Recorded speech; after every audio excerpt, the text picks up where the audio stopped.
بسم اللہ الرحمن الرحیم۔ السلام علیکم ورحمۃ اللہ وبرکاتہ۔ بسم اللہ الرحمن الرحیم۔ عزیز طلباء اکرام، ایم اے اسلامیات کے مضمون تاریخ اسلام کا آج ہمارا سبق نمبر 54 ہے، جس کا عنوان ہے مولانا ظفر علی خان کا تعارف اور ان کی خدمات۔ تو نیا سبق شروع کرنے سے پہلے ہم گزشتہ سبق کا خلاصہ دیکھتے ہیں۔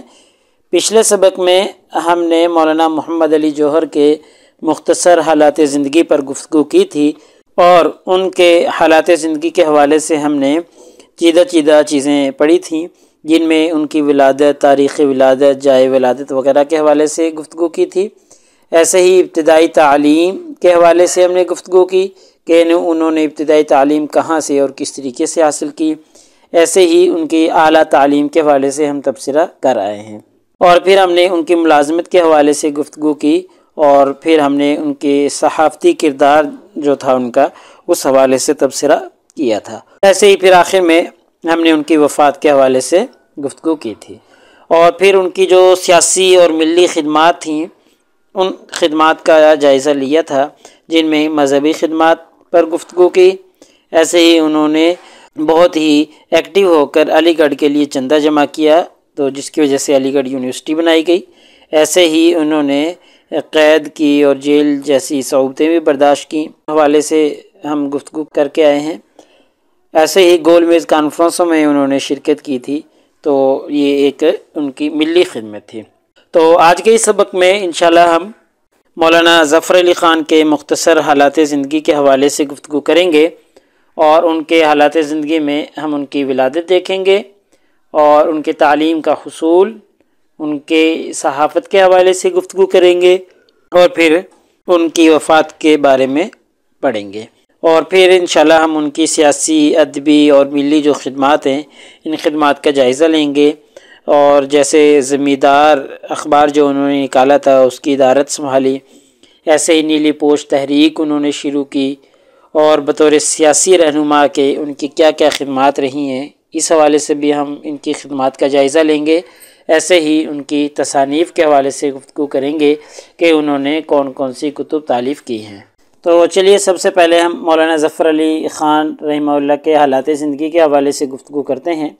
تو ان کی ولادت جو ہے وہ 18 جنوری 1873 میں ہوئی تھی، اور آپ کی جائے پیدائش جو ہے وہ ضلع سیالکوٹ کا ایک گاؤں تھا، وہاں پر آپ کی پیدائش ہوئی ہے۔ اور اگر آپ کی تعلیم کے حوالے سے گفتگو کریں تو آپ نے مشن ہائی اسکول سے اپنی ابتدائی تعلیم حاصل کی، اور اس کے بعد 1892 میں محمدن کالج علی گڑھ سے آپ نے انٹرمیڈیٹ کا امتحان پاس کیا تھا، اور اس کے بعد 1895 میں بی اے کا امتحان بھی یہیں سے پاس کیا تھا۔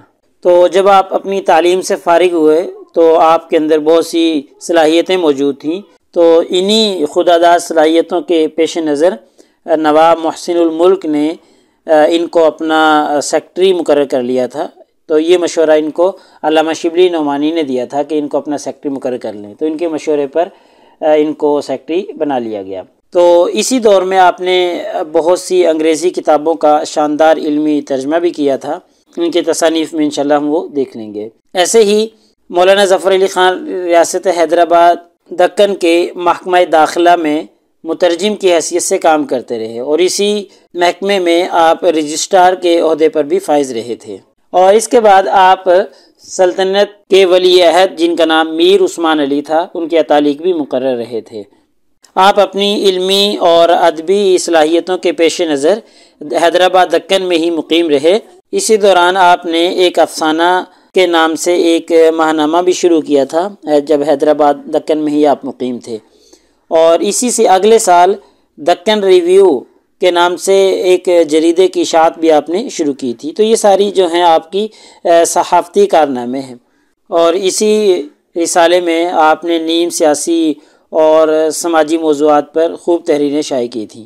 اور اسی دوران آپ کے آبائی وطن وزیر آباد میں آپ کے جو والد تھے مولانا سراج الدین کرم آباد، انہوں نے ایک ہفت روزہ اخبار شروع کیا تھا جس کا نام تھا زمیندار۔ تو یہ ہفت روزہ اخبار چل رہا تھا، تو آپ اپنے آبائی وطن میں واپس لوٹ آئے، یعنی حیدرآباد دکن سے واپس آ گئے، اور 1909 میں آپ کے والد ماجد کی وفات ہو گئی، اور آپ کے والد کی وفات کے بعد آپ نے ہی زمیندار جو اخبار تھا ہفت روزہ اس کی ادارت سنبھال لی تھی، اور پھر آپ نے اس کی ادارت سنبھالنے کے بعد خوب اس کی ترقی کے لیے کوششیں کی، اور بہت جلد ہی اس کو ہفت روزہ سے آپ نے روزنامہ بنا دیا تھا۔ اور دوسرا ایک اہم کام یہ کیا تھا کہ کرم آباد سے اس اخبار کو انہوں نے لاہور منتقل کر دیا تھا۔ یہ دو کام کیے تھے، چونکہ اس زمانے میں لاہور جو ہے وہ ایک اہم ثقافتی، ادبی، صحافتی اور سیاسی شہر کے طور پر مانا جاتا تھا۔ اس شہر میں سیاست کے ساتھ ساتھ دوسری چیزیں بھی عروج پر تھیں، جیسے ادب ہے، صحافت ہے، یہ سرگرمیاں بھی یہاں پر عروج پر پائی جاتی تھیں، تو اس لیے کرم آباد سے انہوں نے اس کو لاہور منتقل کر لیا تھا۔ اور اگر آپ کی وفات کے حوالے سے ہم گفتگو کریں تو آپ کی وفات 27 نومبر 1956 کو وزیر آباد کے قریب ہی جو ان کا آبائی شہر تھا کرم آباد، اسی آبائی شہر میں آپ نے وفات پائی تھی، اور آپ کی نماز جنازہ جو ہے وہ عبدالغفور ہزاروی رحمہ اللہ نے پڑھائی تھی۔ تو چلیے اب ہم مولانا ظفر علی خان کی خدمات کے حوالے سے گفتگو کرتے ہیں، تو ان کی سیاسی، ادبی اور جو ملی خدمات ہیں انشاءاللہ ہم ان کا تذکرہ کرتے ہیں۔ تو آپ کی خدمات میں سب سے بڑی خدمت زمیندار اخبار کی ادارت سنبھالنا ہے۔ پیچھے ہم اس کا پس منظر تعارف پڑھ چکے ہیں۔ تو زمیندار اخبار جو ہے اس کی ادارت انہوں نے سنبھالی اور بڑے اہم کارنامے سر انجام دیے۔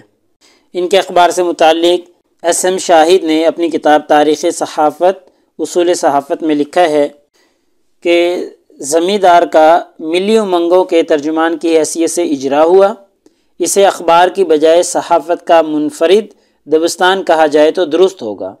دبستان کے سالار مولانا ظفر علی خان نے اردو صحافت میں قوس قزح کے رنگوں سے زیادہ خوبصورتی پیدا کی، کیونکہ ان کا جذبہ پہاڑوں کی چوٹیوں پر پڑنے والی برف سے زیادہ پاکیزہ اور چاندنی سے زیادہ شفاف تھا۔ ایسے ہی عظیم رہنما اور عظیم ادیب اور عظیم شاعر مولانا حسرت موہانی نے اپنے رسالے میں اس اخبار کے حوالے سے استقبالیہ کلمات لکھے اور لکھا کہ 1 مئی 1911 سے اخبار زمیندار کی بجائے لاہور سے شروع ہونے لگا۔ یہ اخبار بڑی تختی کے 12 صفحوں پر مہینے میں 4 بار شائع ہوتا ہے۔ اس کے ایڈیٹر اردو زبان کے مشہور انشاء پرداز ہیں۔ یہی وجہ ہے کہ لٹریچر کے لحاظ سے ہندوستان کا کوئی اخبار اس کا مقابلہ نہیں کر سکتا۔ اخباری حیثیت سے بھی اس کی خوبی میں کلام نہیں۔ ہم ناظرین اردو معلیٰ سے خریداری کی سفارش کرتے ہیں۔ ایسے ہی آپ کی یہ خدمت نیلی پوش تحریک بھی ہے۔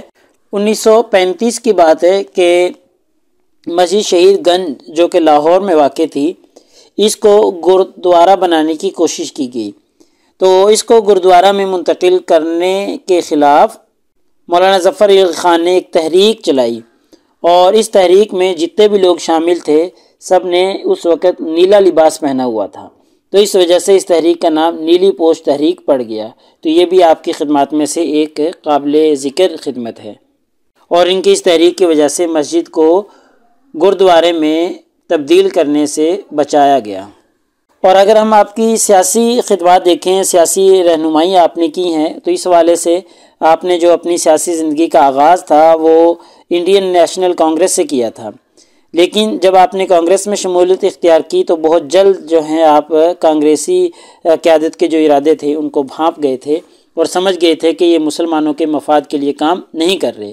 پھر آپ نے مسجد احرار الاسلام میں شمولیت اختیار کر لی تھی، اور اس جماعت کے ساتھ بھی آپ زیادہ دیر نہ رہ سکے، اور پھر اپنی ایک جماعت اتحاد ملت کے نام سے، یعنی مجلس اتحاد ملت کے نام سے ایک جماعت قائم کی، اور پھر بعد میں قائد اعظم محمد علی جناح کی دعوت پر اپنی اس جماعت کو مسلم لیگ میں ضم کر دیا تھا، یعنی اپنی مجلس اتحادی ملت کو ختم کر کے اس میں مسلم لیگ میں ہی شامل کر لیا تھا، اور مسلم لیگ کی طرف سے پھر آپ نے انتخابات میں حصہ لیا اور مرکزی اسمبلی میں پہنچ کر مسلمانوں کی جو نمائندگی ہے اس کا حق ادا کیا، اور جب سیاسی رہنما بنے تو پھر آپ نے آزادی کے لیے آواز بلند کی۔ تو اس آزادی کے لیے آواز بلند کرنے کی وجہ سے آپ کو کئی بار جو ہے وہ قید و بند کی صعوبتیں برداشت کرنا پڑھی ہیں۔